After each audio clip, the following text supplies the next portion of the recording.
La pirámide escalonada de Zoser en Saqqara. Las primeras sepulturas predinásticas eran unos rudimentarios fosos excavados en la arena en forma de criptas y cubiertos con losas de piedra. Dentro de estas sepulturas se presentaban diversas problemáticas. Ejemplo de esto es cuando los chacales escarbaban y desenterraban los cuerpos. Debido a esto tuvieron que evolucionar y cambiar estas prácticas. Debido a esta evolución y cambios se creó lo que actualmente se conocen como mastabas. Las mastabas son una construcción de un edificio encima de la cripta, cerrado por paredes de ladrillo de barro prensado, dejando así encerrado o bloqueado el sarcófago. Debido a que las mastabas fueron cobrando mayor importancia, se le fueron agregando otras salas o cámaras, es decir, la sala de ofrendas y la sala con la estatua del difunto. Estas tumbas tenían una forma distintiva, es decir, tenían formas de tronco de pirámide de base rectangular. Una gran revolución dentro de la arquitectura egipcia fue gracias al faraón y a su arquitecto Imhotep. Esto con la construcción de la pirámide y el complejo funerario de Saqqara al sur de la capital de Menfis durante la tercera dinastía. Esta construcción tuvo como inicio en el año 2750 a.C. a los 20 años del reinado de Zoser. Las innovaciones de este arquitecto fueron de dos tipos. En primer lugar, introdujo en piedra las formas constructivas de los edificios del Alto y Bajo, sustituyendo el ladrillo de barro prensado, los haces de papiros y los troncos de árbol, materiales habituales hasta entonces en las construcciones reales, por la piedra caliza labrada. Y en segundo lugar, este arquitecto inventó la pirámide. El conjunto funerario de la tumba y la pirámide de Zoser está rodeado de un muro de 10.4 metros de alto, configurando un recinto rectangular de 545 metros de largo en la dirección norte-sur y 277 metros de ancho en la dirección este-oeste. La pirámide escalonada se alza sobre la mastaba de la primera planta, cuyas interioridades alojan la tumba subterránea excavada en la maceta de roca. Los muros de esta cámara mortuoria fueron revestidos con cerámica vidriada verde y tallos de papiro y madera, una evocación de las esteras de cañas de las paredes del palacio del rey. Para alojar las tumbas de otros miembros de la familia de Zoser, la mastaba original fue ampliada lateralmente, pero más adelante se decidió transformar la mastaba horizontal inicial en un monumento piramidal, disponiendo de 4 mastabas más por encima de la primera y después de 5 más arriba de la primera, dando un total de 6 mastabas conformando una pirámide escalonada de finas losas calizadas blancas. Las pirámides de Gizeh. Estas son las primeras de las 7 maravillas del mundo a la que se le han dedicado cientos de especulaciones, estudios y todo tipo de conjeturas más o menos banales. El trío de Gizeh representan las pirámides que ya no serían superadas por otros monumentos en Egipto. Las caras de las pirámides pétreas están perfectamente orientadas a los 4 puntos cardinales. La primera, y la más grande, fue erigida por Keops, el segundo faraón de la cuarta dinastía, aproximadamente entre los años 2680 y 2560 a.C. La siguiente fue al sur de la más grande, que fue construida por el hijo de Keops, Kefren, el tercer faraón de la cuarta dinastía, y más tarde, al sureste de la pirámide central, se construyó la tercera por el faraón Mykerinos, hijo de Kefren, la cual es la más pequeña de las 3. La fascinación que ejercen estas pirámides se debe a su inmenso tamaño y a su precisión de construcción. La mayor, de Keops, medía originalmente 230 metros de lado y 146 metros de altura, pero actualmente la cubierta de piedra calcárea fue arrancada para aprovechar los bloques como material de construcción en el Cairo, por lo que ahora mide un poco menos. Su base abarca 5,3 hectáreas y contenía 2.300.000 bloques de piedra, los cuales cada uno pesaba alrededor de 2,5 toneladas. La pirámide de Kefren tenía 215,5 metros de lado y 143,5 metros de alto, y es la única de las tres que conserva una parte de su envoltura original de piedra calcárea en su cúspide. Y la más pequeña, de Miquerinos, medía 108,5 metros de lado y 66 metros de alto, a la que también le falta su recubrimiento original. En las pirámides se alberga un conjunto funerario con acceso desde el este, desde el valle del río Nilo, a través de un canal, donde se ascendía por una calzada hasta el pie de las pirámides, donde había un templo funerario y se extendía a la necrópolis, que significa ciudad de los muertos.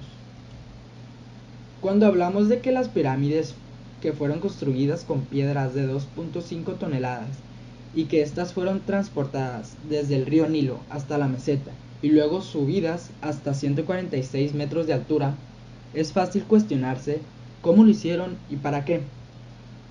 Porque los egipcios solo tenían herramientas de madera, piedra y cobre, y no disponían de vehículos a ruedas para transportar los bloques, por lo que debieron usar rodillos o una especie de trineos para que pocos hombres pudieran acarrear las piedras. Otro reto fue la nivelación de la meseta para la base de la pirámide. Esta se realizaba por medio de zanjas llenas de agua, y fue tan preciso ese trabajo que los instrumentos actuales solo detectaron un desnivel de 1,25 metros en solo una esquina de la pirámide de Keops. Una vez preparada la plataforma, se iniciaba la colocación de los bloques de piedra. No existe ningún relato de la época que diga cómo se hicieron las pirámides, ni cuántos hombres se emplearon en ello. Según los datos recogidos por Heródoto sobre el asunto, 2000 años después, para construir la pirámide de Keops se emplearon 100.000 hombres en periodos de 3 meses y la construcción duró 20 años. Existe una interpretación sobre las pirámides, la cual tuvieron un fin puramente práctico. En el antiguo templo dedicado a Ra, en la ciudad sagrada del delta de los griegos, llamada Heliópolis, que significa ciudad del sol, y ahí hay una piedra llamada Benben, que al parecer era la morada del sol. Después de esto nos queda una duda: ¿por qué gastaban unos esfuerzos sobrehumanos? Porque los trabajadores trabajaban a golpe de látigo y eran sometidos a trabajos forzados a mayor honra del faraón. Poblados y casas egipcias. Con el paso del tiempo, los antiguos metrópolis de Menfis y Tebas han desaparecido casi por completo, pues los materiales utilizados, como el ladrillo de barro prensado, no eran duraderos. Pero las ciudades egipcias no quedaron ahí. Bajo el reinado del faraón Akhnatón, entre los años de 1379 a 1362 a.C., se fundó una nueva capital, Akhtátón, que significa horizonte de Atón, construida en el centro geográfico de Egipto, lo que actualmente conocemos como Amarna o Tel el Amarna. Esta ciudad pretendía ser la sede de la revolución religiosa emprendida por Akhnatón, mas sin embargo, tras su muerte, la ciudad y sus templos fueron destruidos por los sacerdotes de Amón, y estas piedras se reutilizaron para otros edificios. A pesar de esta demolición, los restos que lograron conservarse han permitido la reconstrucción de una espaciosa casa de un suburbio septentrional de la ciudad. Viendo la reconstrucción, podemos apreciar que el acceso era a través de un portal en el muro circundante a la calle. En el interior de un jardín cercado por muros se alzaba una capilla dedicada al nuevo dios, Atón. Atravesando el jardín interior se accedía a la casa, que estaba centrada en torno a sus dos piezas principales, sala norte y sala central. En torno a este núcleo central se organizaban la sala oeste, que era para los invitados, la sala sur, que era para las esposas, y los cuartos del cabeza de la familia en la esquina sureste. Al ser conformada por muros extremadamente gruesos, se necesitaba que la porción central de la casa sobresaliera ligeramente para permitir la entrada de iluminación y ventilación natural a través de ventanas de linterna, ya que no bastaban las pequeñas ventanas de los muros exteriores para apaciguar el calor exterior. En torno a la casa principal se organizaba una serie de viviendas secundarias: un granero del lado oeste, los establos y un cuarto de carruajes en la esquina suroeste, Las dependencias del servicio estaban en la zona central y la cocina y el almacén en la esquina sureste. Además, había un pozo junto a los establos, ubicados ambos en el muro este. Es evidente, por la magnitud del complejo, que se trataba de alguien importante, tal vez un sacerdote o un funcionario de alto rango. Al igual que estas vocaciones, los calígrafos y artesanos debían vivir razonablemente bien, ya que sus labores eran indispensables para el funcionamiento del templo y para la creación de arte y escritura de tumbas y templos. Lamentablemente, el barrio de artesanos del templo de Tebas se perdió hace mucho tiempo, pero en cambio, el de los artesanos que trabajaban para el Valle de los Reyes sigue perdurando. Este barrio fue fundado por Tutmes I, hacia el 1350 a.C., para alojar un grupo de artistas, artesanos y calígrafos elegidos por él mismo. Se decidió colocar en un estrecho de un valle, llamado actualmente Deir el Madina. Las casas, de planta alargada, tienen el ancho de una habitación y un fondo de varias habitaciones, y constan de las mismas habitaciones de la vivienda anterior, pero de un tamaño mucho más reducido. Las dimensiones de estas oscilan entre los 4 y 6 metros de ancho por los 20 a 25 metros de largo. La tumba de Hatshepsut en Deir el-Bahari. El poder de la cuarta dinastía, al no poder ser igualada, causó el surgimiento de pirámides reducidas por los faraones, y por consiguiente surgió el primer periodo intermedio. Por esto surgen templos y tumbas que reemplazaron a las pirámides. Los dioses renegaron esta revolución, ya que Ra fue suplantado por Amón, mientras que los sacerdotes se centraban en Tebas, que era una ciudad emplazada en el Alto Egipto. Tebas se estableció como la capital, señalando el comienzo del Imperio Medio, y por su influencia surgen los templos Amón, Karnak y Luxor al sur de la capital y margen del río. El tipo de tumba fue inspirada en Deir el-Bahari, que era un conjunto aterrazado construido en contra de la base del farallón occidental del Nilo por el faraón de la novena dinastía Mentuhotep III, aproximadamente en el 2120 a.C. Se cree que en esta terraza hubo una pirámide de 21.5 metros de costado. Esta tumba hoy es solo pedazos, y a su lado, en mejor estado, se encontraba la tumba de la reina Hatshepsut, la cual gobernó como faraón de la 18ª dinastía entre 1503 y 1482 a.C., de los cuales uno de sus mejores logros fue la expedición naval hacia Punt, regresando con el árbol de mirra. Hatshepsut fue encargado al arquitecto Senenmut para la construcción del templo funerario junto al de Mentuhotep, cuya función era seguir como un paraíso terrenal para Amón, el cual disponía de un jardín con los árboles de mirra antes mencionados. A lo largo del eje del templo Amón, al otro lado del río, Senenmut emplazó el templo del Deir el-Bahari. El Deir el-Bahari tenía una avenida de esfinges de la cuenca fértil a la entrada del patio señalado, a ambos lados con árboles. A lo largo del muro se extiende una columnata de columnas de planta cuadradas, y detrás de esta una más delicada de 16 caras. Las columnas eran atravesadas por una rampa ascendente a la terraza superior. En el lado este se encuentra otra columnata doble con función de porche a los templos del fondo con dedicación a Hathor, la diosa del amor, artes y música, Anubis, dios de los muertos y conductor de las almas. Al fondo del porche está el patio hipóstilo abierto, flanco de los templos Amón y Ra.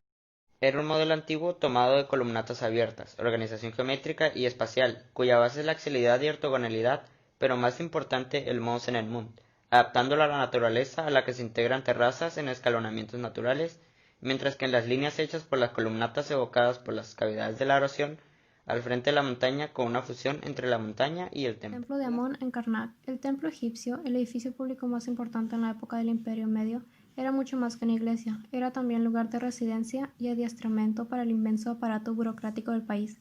El templo de Amón en Karnak, al sur de Tebas, se convirtió gradualmente en el centro administrativo y religioso del Imperio egipcio.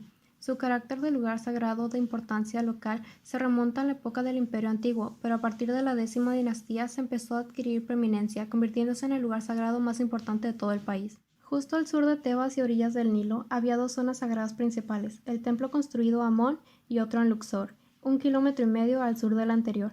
El templo de Luxor estaba dispuesto aproximadamente a paralelo a la orilla del Nilo, mientras que el eje del Karnak estaba apuntando al este, concretamente hacia el lugar donde sale el sol a mediados del invierno.